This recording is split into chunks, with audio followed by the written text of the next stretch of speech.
তখন ছিল শীতকাল।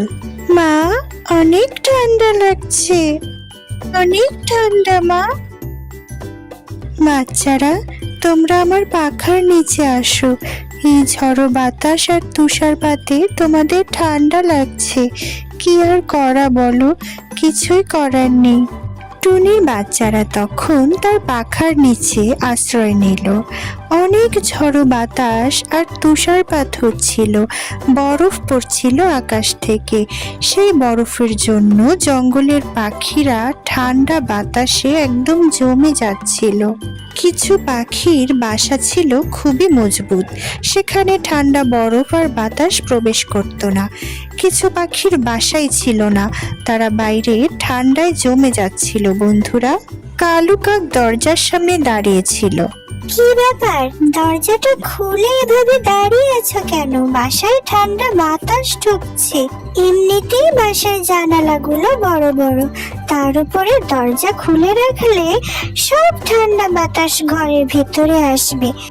আমি তো বাইরের প্রকৃতি দেখছি, আমার তুষারপাত দেখতে অনেক ভালো লাগছে। তুমিও দেখবে চলো, সাদা তুলোর মতো বরফ। থাক, আমার আর দেখে কাজ নেই। তুমি দরজাটা আটকে বাইরে গিয়ে বরফ দেখো। যাও, আমরা একটু নিশ্চিন্তে বাসার মধ্যে ঘুমোই।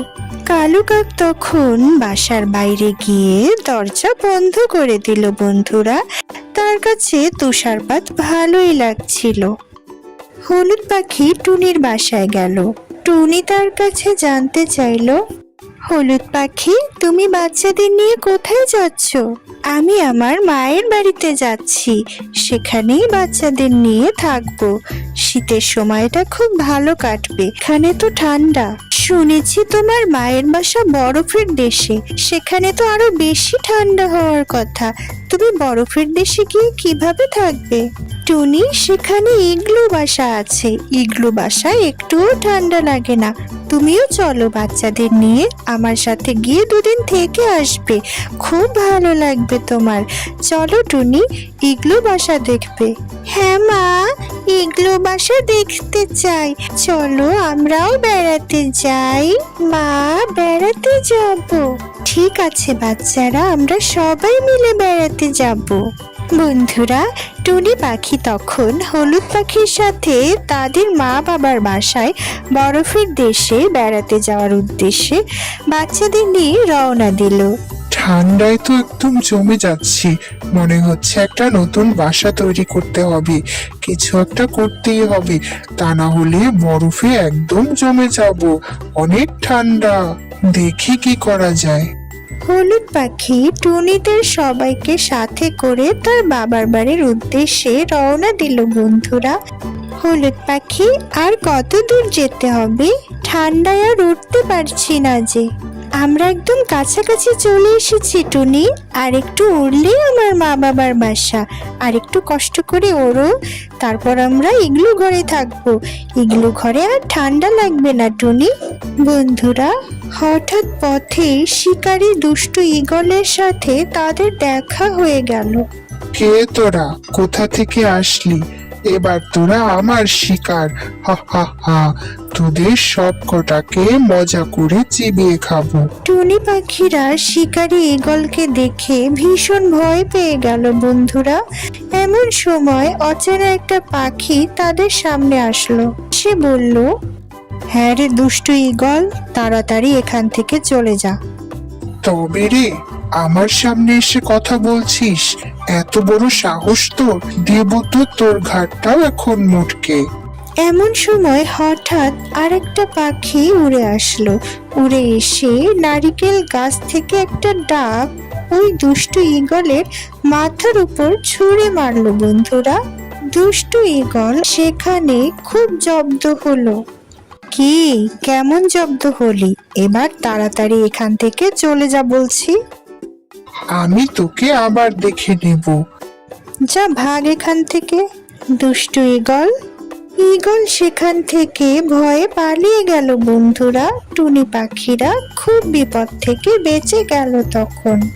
বাবা, ভাইয়া, আজকে তোমরা না থাকলে কি যে হতো। দুষ্টু ঈগল আমাদেরকে খেয়েই ফেলতো। ভাগ্যিস তোমরা এলে। আমরা সবাই মিলে তোমাদের বাসায় বেড়াতে এসেছি। আমরা থাকতে ঈগল তোদের কোনো ক্ষতি করতে পারবে না। চল, বাসায় চল।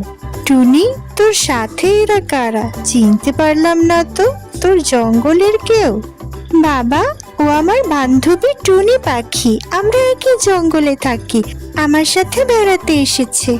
খুব ভালো করেছো। তোমার মা দেখলে অনেক খুশি হবে। এবার সবাই বাসায় ফিরে চলো, বাইরে অনেক ঠান্ডা। সবাই মিলে তখন হলুদ পাখির বাবা মায়ের ইগলু ঘরের উদ্দেশ্যে চলে গেল বন্ধুরা। তারা সবাই ইগলু ঘরের সামনে আসলো। ইগলু ঘর দেখে টুনি অবাক হলো। আরে, ইগলু ঘরের ভেতরে তো একদমই ঠান্ডা লাগছে না, কেমন গরম লাগছে। আরাম আরাম একটা আবহাওয়া। বাচ্চারা সবাই ভালো আছো? দেখে মনটা ভালো হলো আমার। লক্ষ্মী বাচ্চারা। বাচ্চারা তাদের নানিকে পেয়ে ভীষণ খুশি হলো বন্ধুরা। তারা নানির কাছে ছুটে গেল। এবার অনেক দিন থাকবে। টুনি মা, এর ভেতরে কোনো শিকারী পশু পাখি প্রবেশ করতে পারে না। শুধু আমরা পাখিরা এর ভিতর আসতে পারি। টুনি পাখি আর তার বাচ্চাদের বাসাটা ভীষণ পছন্দ হলো। তারা খুব খুশি, খুব আনন্দ হচ্ছিল। মা, আমার অনেক ক্ষুধা লেগেছে। বাচ্চারা, আমি তোমাদের জন্য গরম গরম পাকোড়া ভাজি করছি, মজা করে খাবে। ততক্ষণে আমরা বরফের মধ্যে খেলতে যেতে পারি? হ্যাঁ বাচ্চারা, তবে বেশিক্ষণ খেলো না, তাহলে ঠান্ডা লেগে যাবে কিন্তু। বাচ্চারা তখন বরফ নিয়ে অনেক মজা করে খেলাধুলা করছিল বন্ধুরা। তারা খুব খুশি। এদিকে তাদের নানি তাদের জন্য গরম গরম সমোসা ভাজি করছিল। বাচ্চারা, খাবার খেতে আসো। পাখির বাচ্চারা খেলাধুলা শেষে গরম গরম সমোসা খেতে আসলো। তারা অনেক মজা করে খেলো বন্ধুরা। বাচ্চারা অনেক খুশি হলো। এরপর রাত হয়ে গেল। তাদের খাওয়া শেষ হয়ে গেল। তোমরা বিশ্রাম নাও, আমরা বাইরে আগুন জ্বালাচ্ছি, আগুন পোহাবো। হলুদ পাখিরা খড়কুটো দিয়ে বিছানা বানালো বন্ধুরা। তারপর সেই বিছানায় তারা আরাম করে ঘুমালো বন্ধুরা। টুনি পাখিরা তখন আগুন পোহালো বন্ধুরা, বাইরে আগুন জ্বালিয়ে। ঠান্ডা কম লাগছিল। এ কি মা, তোমরা এখনো ঘুমাওনি? বাবা, চিন্তা করছি আমাদের জঙ্গলে এরকম একটা ইগলু ঘর যদি বানাই, তাহলে আমরাও গরম থাকতে পারবো। কিন্তু ইগলু ঘর বানানো তো অনেক কষ্টের কাজ। বড় বড় বরফের টুকরো সেগুলো তুলে একসাথে করে তারপরে ইগলু ঘর বানাতে হয়। তোমরা এত ওজন বরফের টুকরো তো জাগাতেই পারবে না, তাহলে ইগলু ঘর কিভাবে বানাবে? এটা অনেক পরিশ্রমের একটা কাজ, আর অনেক সময়ও লাগে। খুব কঠিন কাজ। টুনি, মনে হয় আমাদের কারো সাহায্য নিতে হবে ইগলু ঘর বানানোর জন্য। আমরা কারো সাহায্য চাইতে পারি। এবার টুনি পাখিদের জঙ্গলে ফেরার সময় হলো। বাবা, এবার আমাদের জঙ্গলে ফিরে যাওয়ার সময় হয়েছে। বাচ্চাদের স্কুল খুলবে, আর এখনই আমাদের জঙ্গলে ফিরে যেতে হবে। তোমরা ভালো থেকো। অনেক দিন বেড়ালাম, আর কিছুদিন থেকে গেলেই পারতি মা। বাচ্চাদের সাথে সময় খুব ভালোই কাটছিল।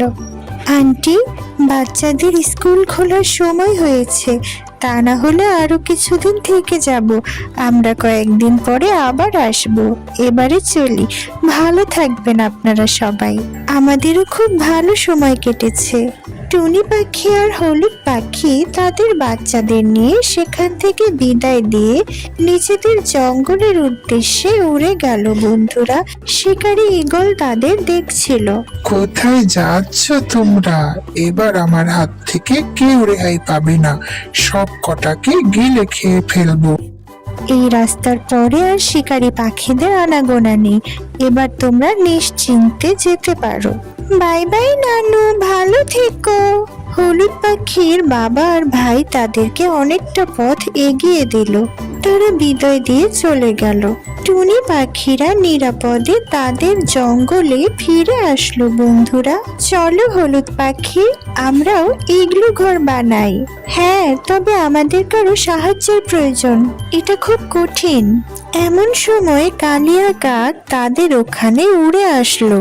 তারা বলল, কালিয়া, তুমি এখানে কি করছো বলো তো দেখি?